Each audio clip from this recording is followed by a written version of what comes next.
Welcome to the Yamaha Garage.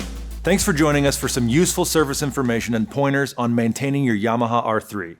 Today's video is going to cover one of the most important and frequent maintenance tasks, how to properly check your R3's engine oil. The engine oil level needs to be checked, certainly after every oil change, but also make it a habit to check it before every ride. There are 5 simple steps to checking the oil level of your R3. 1. Warm the engine oil by letting the engine idle for a few minutes in a well-ventilated area. If the crankcase cover is warm to the touch, the engine oil is warm enough to shut off the engine and begin the oil level check. While you're waiting for the oil to settle, safely secure your bike from rolling by placing it in gear and/or strapping the front brake on. To properly check the oil level, the motorcycle must be held straight up at the balancing point and not leaning one direction or the other. Note that even a slight lean will give you a false reading. Ideally, sit on the bike holding it straight while a partner helps you check the level, or use a rear stand, center stand, or wheel chock to hold the bike straight to check the level unassisted.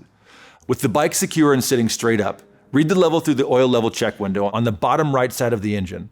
The oil level should be visible between the lower mark and the upper mark. If low, adjust the level by slowly adding small amounts of Yamalube and continuously rechecking until it's raised to the correct level. If it's too high, see the oil change video for directions on draining some or all of the oil. Note that you should always check the oil level after the engine has been idling for a minute or two, then giving it a few minutes to settle. It's common knowledge that a low oil level can cause engine damage, but too much oil can cause issues too, such as oil blowby and leaks. Excess oil can also be forced into the airbox and cause poor running and damage, so be certain the oil level does not exceed the maximum level mark.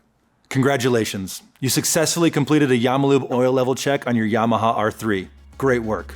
Thanks for watching, and make sure to check out the Yamaha YouTube channel for more do-it-yourself videos and technical tips. Now let's get out and ride.